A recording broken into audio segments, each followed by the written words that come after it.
Magandang araw sa inyo mga idol. So may rides na naman tayo at 8 AM yung aming assemble time. So target area namin is Tibulok South, Cotabato. So abang wala pa, konting chismis muna at pag-ayos ng mga gamit.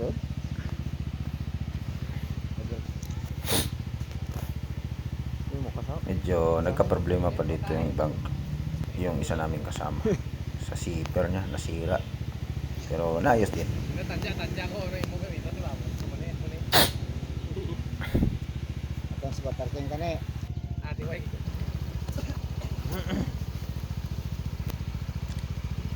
So yan yung kasama namin, si Dumar. So ask muna tayo ng guidance sa ating Panginoon bago tayo magsimula sa pagra-rides papunta doon sa target area namin. Amen.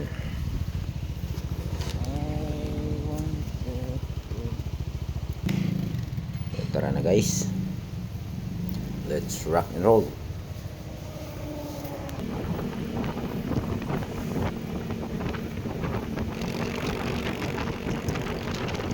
So before kami umalis, nag-usap-usap naman yung tropa mag-ingat sa kalsada kasi nakita nyo yun yung asfalto na hindi sa level doon sa semento, kaya pag pinapakan ng tire mo at saka biglang akyat ka doon sa mataas, may tendency na matutumba ka.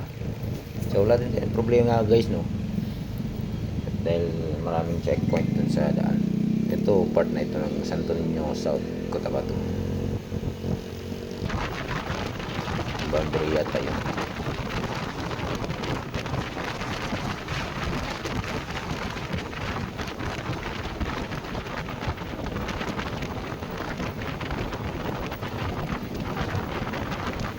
Ayan, hanggang sa naabot natin yung sentro ng Santo Niño South, Cotabato. Ito yung round ball nila, rotonda.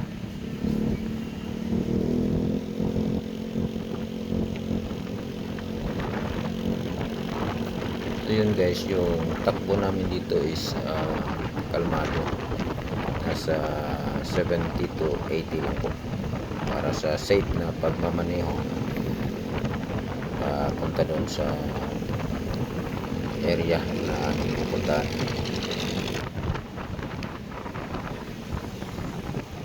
So hanggang sa nakaabot tayo dito sa intersection, yun yung sa kanan ko po ay paliko yun papuntang Lake Cebu, South Cotabato. Lake Cebu, South Cotabato, the capital town of South Cotabato sa mga tilapia. Kasi may malapad na lake dyan. Ang daming nagpipis cage. So dito muna, nag-stop over muna kami kasi isang kasama namin ay nagpadagdag ng gas. So ayun, mayroon sanang makikisabay sa amin, kaso yung ruta nila is iba. Gusto nilang ruta na yung galing ng Tibuli papunta ng Lake Cebu. So mag-i-experiment sila ng daan, adventure yun sa kanila guys. Pinauna na namin kasi Tibuli lang talaga kami. Tibuli yung area namin.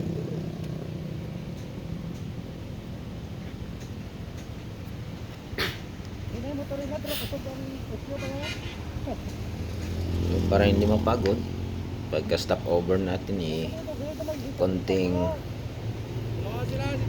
marites habang hinihintay yung kasama. Ay, lato nag-gas nga daan pagalin.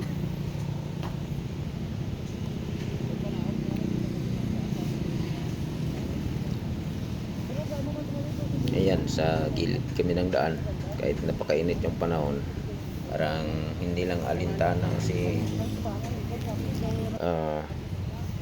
masaya din yung rides kasi.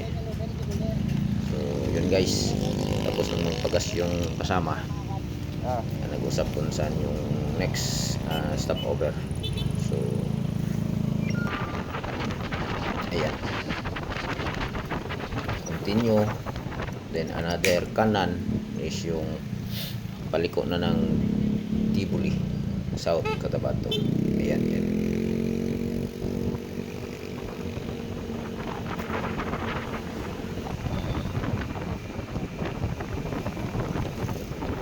So, ito yung daan papasok na ng Tibuli ito, guys. So part na ito ng Surala, South Cotabato. So papasok tayo ng Tibuli ngayon, guys.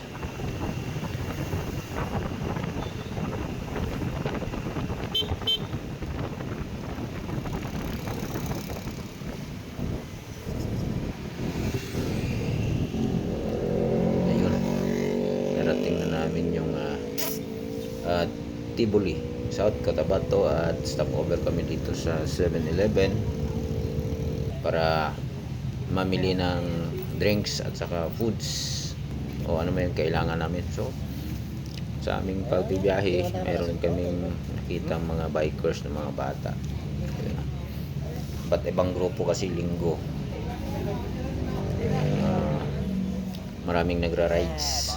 Actually, marami kaming na kasalubong dyan na mga riders din. Daming grupo nagra-rides basta linggo. So ayan na nga, namili ng drinks at saka mga chichirya yung binili namin. Ano sugar ni kunas ay? No sugar. O four season.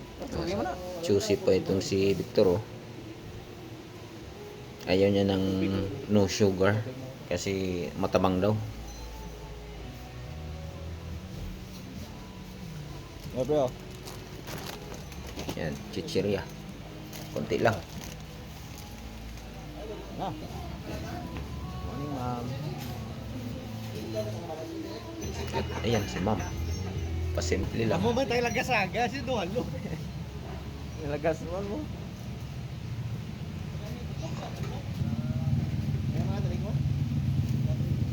So, tapos na mamili. Tambay konti si ma'am, oh. Parang iniintay tayo, ah. Yun.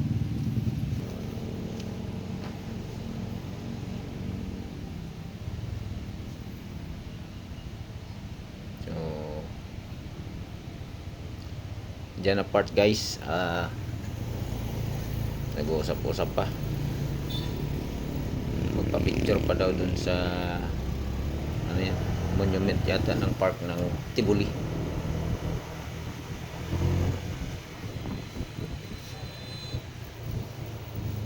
Hindi lang kalayuan yun sa 7-Eleven. And then dito na nga.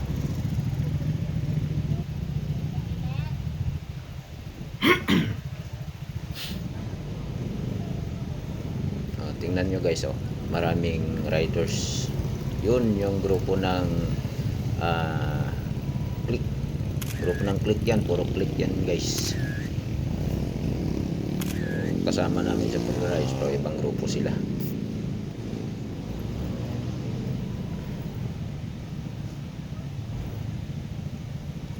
Ito yung iba dito is taga Isulan din. So nagkita dito sa rides.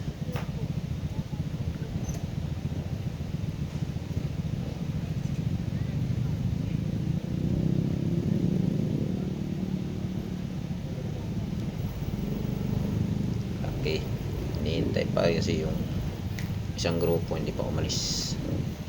At ito yung park ng Tibuli.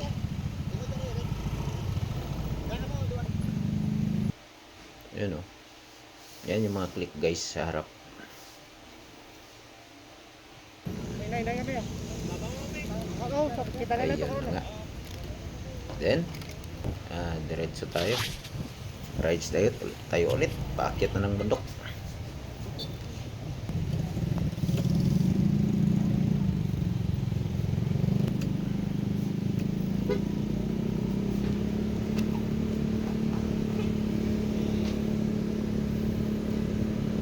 So, dyan na part, guys. Paakyat na kami ng bundok niyan. Continue riding.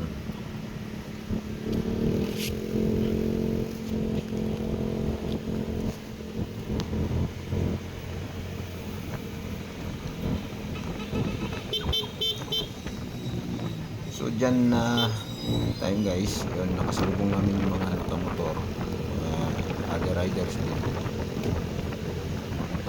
Hindi lang natin na tansya o natandaan yung oras from sentro ng Tibuli papunta dun sa area na pupunta natin. So may mga part dito mga saging plantation sa dadaanan natin. So ito pala yung daan guys na tinatahak natin, papunta itong San Jose, General Santos City, malapit sa airport. So dyan maghintay kami ng bahagya kasi naiwan yung isa. Continue ulit si Senyas kasi may ano yun, parang pag naapakan mo delikado, baka may tendency na masimplang ka. So itong daan pala guys na Tibuli to General Santos City, purely cemented ito, nasisira lang kasi pag mayroong landslide, lalo na sa part ng San Jose, kagaya nito, pag nadaanan kasi ng tubig, pag umuulan, kinakabkab yung lupa sa ilalim ng semento highway, nasisira yung semento. Ayan, tingnan nyo guys, kaganda tingnan yung nature, no? Ayun, sarap sa mata.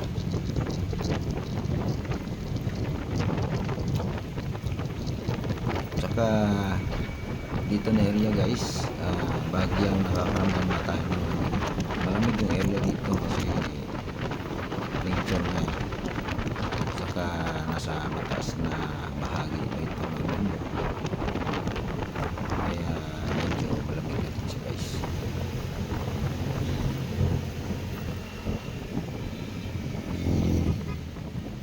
Yun, may aninag tayo na parang makapal na ulap. Diyan banda yung pupunta natin guys. Masyadong malamig dyan na area guys kasi yung ulap nakaka-touch dun sa bundok. So yan yung problema nakita natin guys, no? Kung nasira kasi yung highway.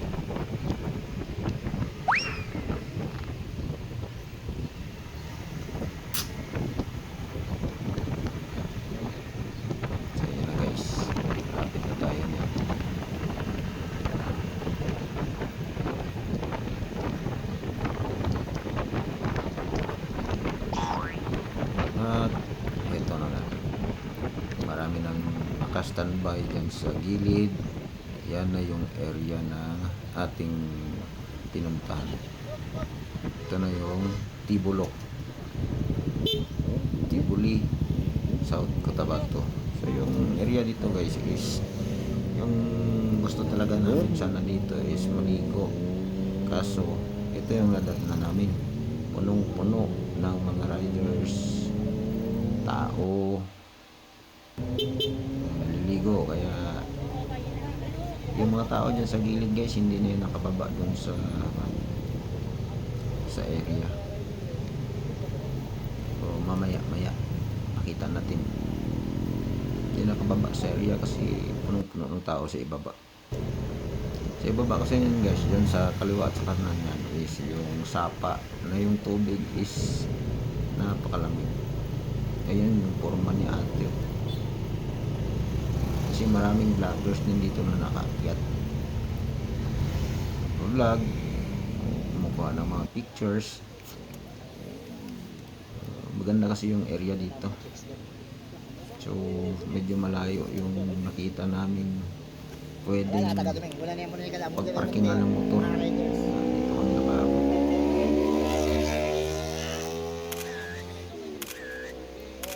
Paring Dumar, bida. Yun guys, oh. Yung van kasi hindi makaalis doon sa pinagparkingan, kaya napansin namin, tinulungan muna namin kasi yung driver pa yata niyan is babae, hindi makaalis kasi doon sa kabila parang nabaon yung tayo. So kailangan na mabigat yung karga niya para Dito naman siya. makaalis doon sa area. Anabi. Hindi pa rin, kaya nagtawag na kami ng mga pwedeng sasakay. Yun. O diba, nakagawa pa tayo ng good deeds. Yan na nga.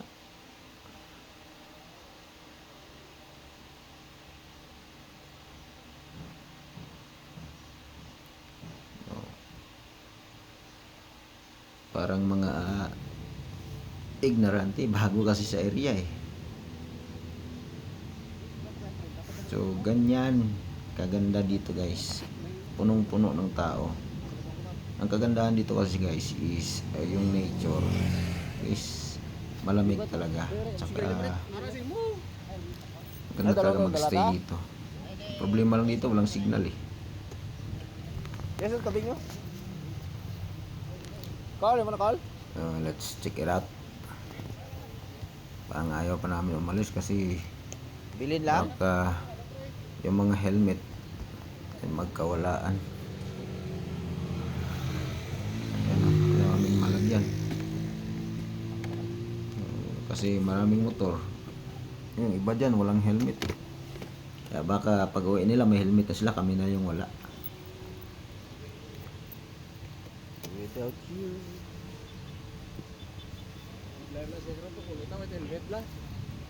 Tama no? Iban nga daan ng motor oh, ay helmet oh.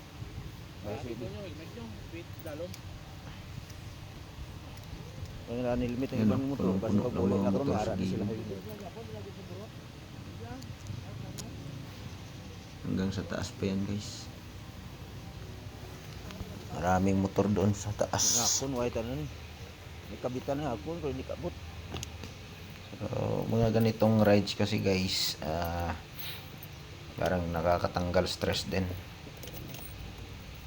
Ay, Nangyari? may mga problema ka, minsan nakakalimutan mo, bahagyang nakakalimutan yung mga problema, kaya Kabot.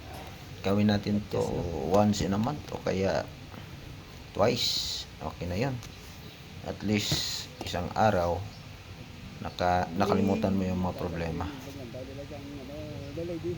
parang maliwalas yung utak natin.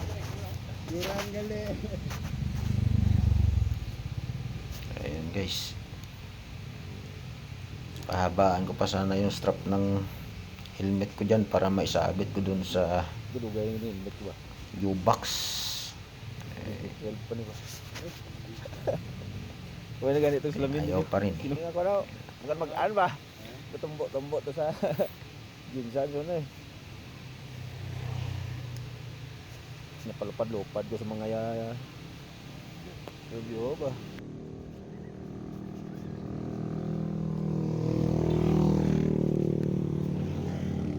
Unexpected ni nga mag-aura diri ba? Gagi kami di mo panimo. Ispalto gali di mo.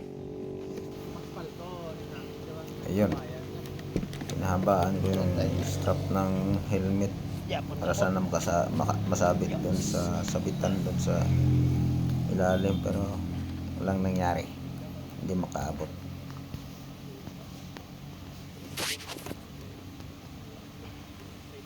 Japon kabot. Ayun, Da, ayan mo na, daan mo na. tama na yan. Why negative mo muna ako na ako da. Ano na rasaw? Rasaw das Jis.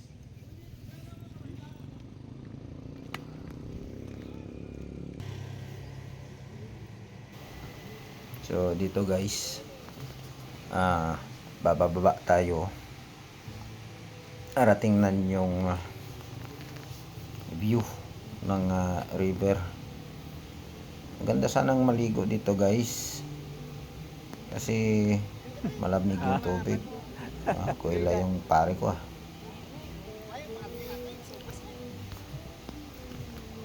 Yan yun talaga yung pakay talaga namin dito sana. Maligo. Pero ganito karami yung taong nadatnan namin. Ano? Yung iba nga dyan, nagtambay na lang din. Kasi hindi na magkasya dun sa baba. Ayan guys, oh, yung area, pag bumaba ka doon, yung sapa doon is pinapaliguan kasi malamig na malamig yung tubig. Sarap maligo dyan. Nahagip pa si ate ah. May mga riders dyan na ewan ko kung anong iniisip. Ang daming tao. Ang bilis magpatakbo.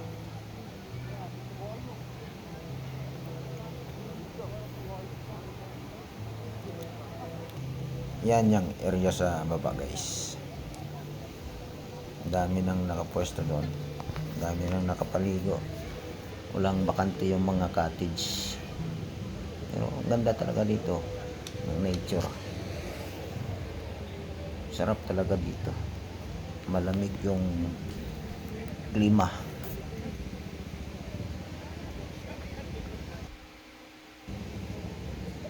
Umalis si ate pero mayroon akong parang namataan si baba.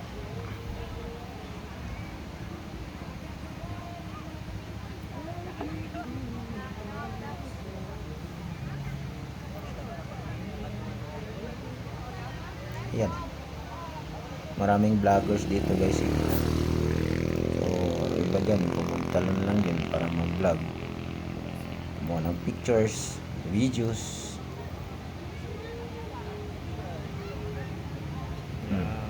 So, ayan yung sinasabi ko kanina guys.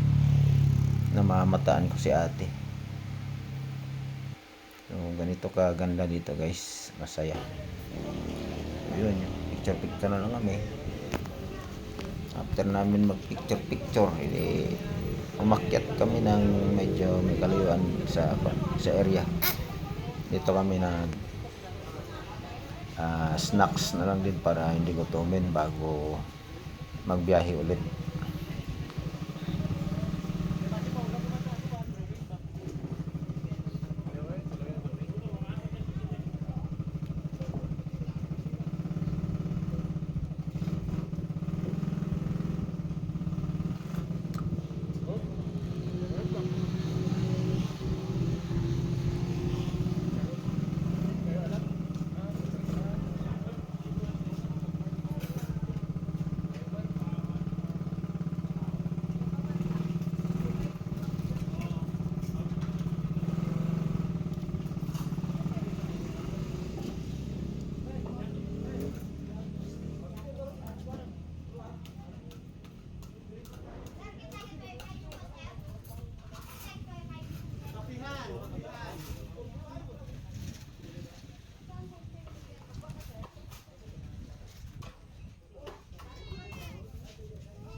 Feeder pa ako dito.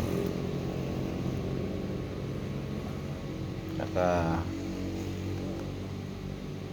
yung aso kasi hindi ko kilala yung aso, hindi rin ako kilala ng aso. Masyadong malapit sa akin kasi may pagkain. Kaya binibigyan ko. Saka yun, parang feeling close yung aso. Gusto ko kasi yung aso guys, parang may lahing hybrid. Yun eh, yung pusa, kumakain na rin ng junk foods. Oh, ganyan kasi yung mga hayop guys. Bigyan mo lang ng pagkain yan, mamahalin ka yan.